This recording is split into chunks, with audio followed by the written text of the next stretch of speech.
सभी मेरे प्यारे मित्रों का स्वागत है। दोस्तों एनसीएल के द्वारा एक शानदार वैकेंसी जारी कर दी गई है, जिसमें दोस्तों 570 पोस्टों वाली वैकेंसी आपको देखने को मिलने वाली है। और इस वीडियो के माध्यम से जो चर्चा करने वाले हैं ना, वो रहने वाली है ड्राइवर की पोस्ट रहने वाली है, जिसमें दोस्तों एनसीएल के द्वारा कुल टोटल जो 570 पोस्ट है ना, उनमें से 472 पोस्ट ड्राइवर की वैकेंसी रहने वाली है, और जिसमें सबसे कम कंपटीशन आपको देखने को मिल जाता है। तो दोस्तों इसमें सिलेक्शन प्रोसेस किस प्रकार रहेगा, क्या क्वालिफिकेशन मांगी गई है, सिलेबस पैटर्न इसका क्या रहेगा, और क्या क्या रिक्वायरमेंट इसमें मांगी गई है, किस प्रकार की नौकरी रहने वाली है, तो जो भी संपूर्ण डिटेल है ना, वो संपूर्ण डिटेल इस वीडियो के माध्यम से चर्चा करने वाले हैं। साथ ही में दोस्तों इसका फुल नोटिस है ना, आपको साइड में दिखाई दे रहा होगा। ये नोटिस दोस्तों हिंदी और इंग्लिश दोनों ही लैंग्वेज में हमारे टेलीग्राम चैनल पर डाल दिया जाएगा। वहां जाकर दोस्तों आप आराम से देख सकते हो, ठीक है। तो इसकी संपूर्ण चर्चा है ना, इस वीडियो के माध्यम से कर लेते हैं दोस्तों। आज की हमारी वैकेंसी है वो है एनसीएल ड्राइवर न्यू वैकेंसी 2026, जो कि दोस्तों एनसीएल की फुल फॉर्म क्या होती है, northern coalfield limited company. Northern coalfield limited company इसकी फुल फॉर्म है, जो कि दोस्तों एक मिनी रत्न कंपनी है, जो सरकार के अंडर ही आती है, और ये मध्य प्रदेश में काम कर रही है वर्तमान में, ठीक है। मध्य प्रदेश और जो उत्तर प्रदेश है ना, उसमें काम कर रही है, और वहां पर ही आपको ड्यूटी करनी होगी, ठीक है। तो कुल टोटल पोस्टों की बात करें तो कुल टोटल जो ड्राइवर की वैकेंसी है वो है तो 72 पोस्टों वाली वैकेंसी रहने वाली है। जिसमें बात करें कैटेगरी के अनुसार, तो कैटेगरी के अनुसार जनरल की जो पोस्ट रहने वाली है ना, वो रहने वाली है 199 पोस्ट रहेगी। ओबीसी की बात करें तो ओबीसी में रहेगी 177 पोस्ट रहने वाली है। एससी कैटेगरी में है ना 90 पोस्ट देखने को मिल जाएगी आपको, और एसटी में बात करें तो एसटी में 22 पोस्ट देखने को मिल जाएगी। ईडब्ल्यूएस में 44 पोस्ट देखने को मिल जाएगी, ठीक है। अप्लाई डेट की बात करें तो अप्लाई 9 अप्रैल 2026 से लेकर लास्ट डेट रहेगी 1 मई 2026, ठीक है। यानी कि 1 मई से इसके फॉर्म भरे जाएंगे, 1 मई से पहले पहले आप फॉर्म डाल देना। अब एप्लीकेशन फीस की बात करें तो इसमें जनरल, ओबीसी और ईडब्ल्यूएस की जो फीस रहेगी वो 1000 रुपए रहेगी प्लस जीएसटी, जो 180 रुपए के करीब जीएसटी लगने वाली है। तो कुल टोटल 1180 रुपए आपके फीस के आपको देने होंगे, जो कि दोस्तों ये सबसे बड़ा इशू है। और एससी और एसटी और एक्स सर्विस मैन है ना, उसकी कोई फीस इसमें नहीं लगने वाली। तो जनरल और ओबीसी और ईडब्ल्यूएस के लिए दोस्तों 1000 रुपए फीस रहेगी, और 180 रुपए यानी कि 1180 रुपए आपको कुल टोटल देने होंगे। तो दोस्तों ये बहुत बड़ा अमाउंट है, ठीक है। एज लिमिट की बात करें तो एज लिमिट इसमें 18 से 30 वर्ष मांगी गई है, ठीक है। और ओबीसी और ईडब्ल्यूएस को 3 वर्ष की छूट दे दी जाएगी, और एससी और एसटी को 5 वर्ष की छूट दे दी जाएगी। सिलेक्शन प्रोसेस की बात करें इसमें, तो पहले होगा इसमें आपका एग्जाम होगा, फिर उसके बाद में होगा डॉक्यूमेंट्स वेरिफिकेशन होगा, फिर उसके बाद में होगा मेडिकल होगा, ठीक है। तो इसमें है ना, यानी फिजिकल की कोई समस्या नहीं है। अगर आप फिजिकल अनफिट भी हो तो भी आप आराम से काम कर सकते हो इसमें। ओनली सिर्फ एक एग्जाम पास करके दोस्तों इसमें आप सिलेक्ट हो सकते हो, तो ये सबसे बड़ा बेनिफिट है आपके पास।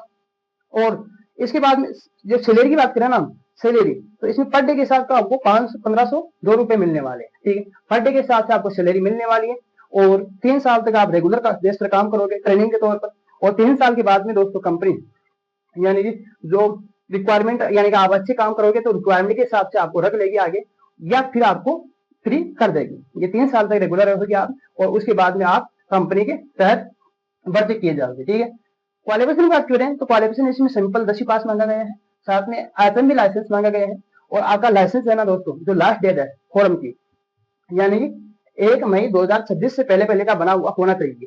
जो लाइसेंस है ना आपका, वो कब से पहले पहले का, 1 मई 2026 से पहले पहले का बना हुआ होना चाहिए, वो आपका वैलिड रहेगा लाइसेंस। और कौन सा होना चाहिए, तो आईएचएमबी लाइसेंस मांगा गया है। तो 10वीं पास के साथ साथ ही आईएचएमबी लाइसेंस, और 10वीं में परसेंटेज भी होनी चाहिए।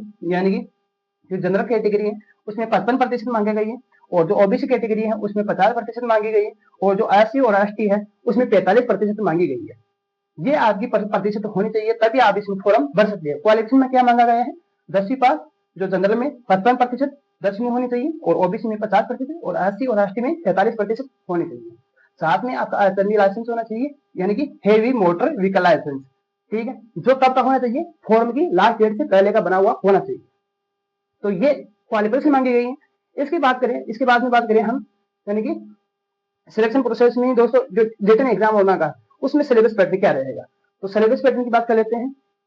तो सिलेबस पैटर्न रहेगा आपका 100 क्वेश्चन आपको दिए जाएंगे, 100 ही मार्क्स के रहेंगे। और टाइम का दोस्तों अभी मेरे को भी पता नहीं है वो कितने का आता है, तो प्रीवियस ईयर पेपर के आधार पर देखा जाएगा तो ये कितने का होता है। तो ये 100 क्वेश्चन होते हैं, 100 ही मार्क्स होते हैं, ठीक है। जिनमें से ये जो सब्जेक्ट है ना, उसके नंबर भी डिवाइड नहीं किए गए हैं, यानी कि ये ऐसे सिलेबस दिया गया है। ये सिलेबस भी दोस्तों आपको जो नोटिफिकेशन है ना, तो हिंदी और इंग्लिश में दोनों में डाल दिए जाएंगे ना, वहां से आप आराम से देख सकते हो कि इसमें नंबर तो नहीं दिए गए हैं, परंतु ये सिलेबस पैटर्न ऐसा का ऐसा ही उसमें इंक्लूड किया गया है, जिसमें से जीके और जीएस के क्वेश्चन पूछे जाएंगे, मैथ के क्वेश्चन पूछे जाएंगे, और जो मोटर व्हीकल है ना एक्ट और मैकेनिकल पार्ट है वहां से क्वेश्चन पूछे जाएंगे, यानी कि ड्राइवर पार्ट जो पूरा रहेगा, ट्रैफिक रूल है वहां से क्वेश्चन पूछे जाएंगे, और रोड साइन है ना वहां से क्वेश्चन पूछे जाएंगे। यानी जो ड्राइवर पार्ट है ना वो पूरा पूछा जाएगा, उसमें मैकेनिकल पार्ट भी आ गया, और रोड साइन भी आ गए, रोड सिग्नलिंग भी आ गए, साथ में मैथ और थोड़ी बहुत रीजनिंग से भी क्वेश्चन आ सकते हैं, और जीके जीएस रहेगी जिसमें करंट भी रहेगा। ठीक है, तो ये सिलेबस पैटर्न आपका रहने वाला है, और टीसीएस एग्जाम कंडक्ट करवाती है दोस्तों। तो अच्छा खासा एग्जाम होता है, इसमें एग्जाम ही प्रमुख है, यानी एग्जाम के बेस पर आपको ये नौकरी मिलने वाली है। और आगे दोस्तों आगे भी ये, अगर आप 3 साल अच्छे काम अच्छा यानी कि अच्छा परफॉर्मेंस के साथ काम करते हो ना, तो आगे रेगुलर भी आप रेगुलर बेस पर भी काम कर सकते हो। किसी प्रकार की कोई समस्या नहीं हुई होगी दोस्तों, और संपूर्ण डिटेल बता चुका हूँ। अगर फिर भी किसी प्रकार की कोई समस्या हो ना इस भर्ती के रिगार्डिंग, तो आप कमेंट में लिख सकते हो।